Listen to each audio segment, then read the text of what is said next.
नाज़रीन, इस वक्त मैं मुर्तज़ा जोइया की रिहाइशगाह पर मौजूद हूँ और यहाँ पर अंटारियो लिबरल पार्टी के कॉर्नर मीटिंग है और हम यहाँ पर मौजूद हैं और यहाँ पर पार्टी लीडर जो हैं बोनी क्रॉम्बी आई हुई हैं और हम देखते हैं कि यह आने वाले वक्त में जो एजीएम है इसी मंथ उसके हवाले से अपने पार्टी का लाए अमल बताएंगी। तो चलते हैं। After 13 months of being leader, we were at 33. We maxed at 33, and during the election, we came down about 30.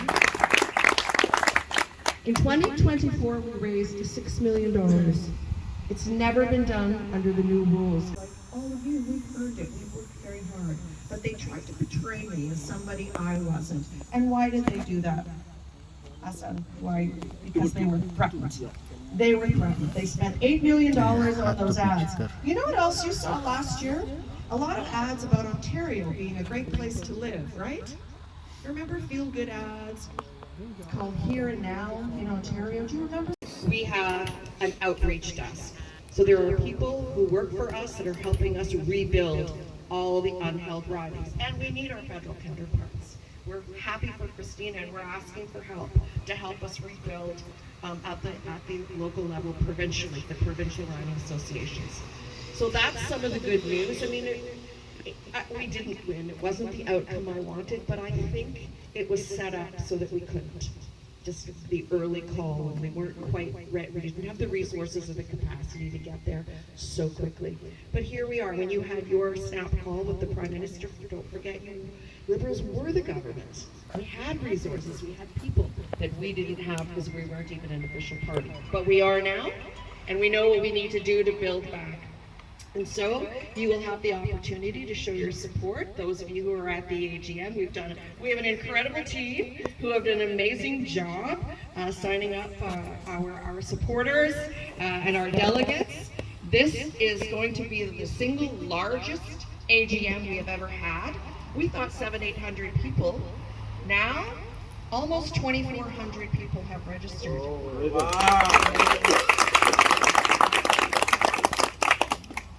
Those of us who went to the AMO conference, 2,500 people. It's almost the size of AMO, the Association of Municipalities of Ontario. Now, we had some questions about voting. The voting occurs in Purview about a month after we do have ours. So that will be very interesting to see, because they're stuck in the teens, low teens. We didn't get the platform out soon enough, right? We focused on issues that matter to people, as Christina talked to you about, affordability issues, right? Healthcare, how many people didn't have a family doctor, the number of people who had been waiting for care or treatment, 11,000. The 2,000 people that every single day are treated in a hallway or in an auditorium, but not in a hospital room. Hallway healthcare has not gotten better with this government, it's gotten worse. And the economy is clearly the worst it has been in many years. After 7 years of this government, we have the second highest unemployment rate in the country. We have the highest youth unemployment rate. Highest. It's an embarrassment.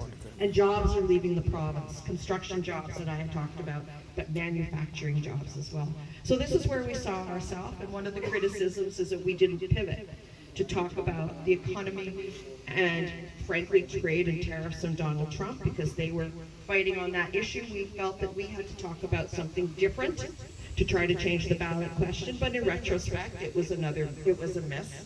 Not nominating the candidates quickly enough, not getting ads on digital media soon enough, deep enough. We had issues with the data. We didn't speak to rural communities, northern communities, seniors. We were very specific and simple in what we went out on, but people felt that we weren't speaking to them. I had spent a year touring Southwest and Southeastern Ontario and speaking with farmers, and none of their issues were in our platform, right? And the youth, the seniors told us the same thing. We weren't reflected in the platform. The education piece came out the second last week, so there were delays, but every day I woke up thinking, 28 days, it's gonna go so fast. Tomorrow, 27 days, it's gonna go going so fast. How many watched the debate? Were we okay? You just don't get enough time to get your point in, and your time gets cut off, but it was pretty exciting time. So we know the path forward, what we need to do. We know we need to get our candidates nominated sooner. We're going to have 2 nominations commissioner to make that happen. We're going to start the platform. We're going to have a policy convention so we can debate the issues that we all love as liberals to do, debate policy issues. We're going to put more money into digital. We're going to fix our data because there was a lot of problems with it.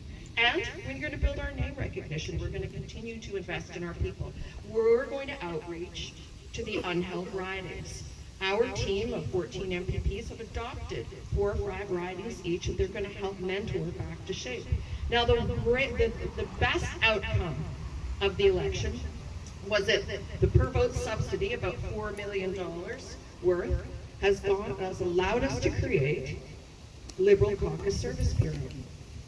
So we're not just a team of independents. Let me tell you how before the election, how it used to go.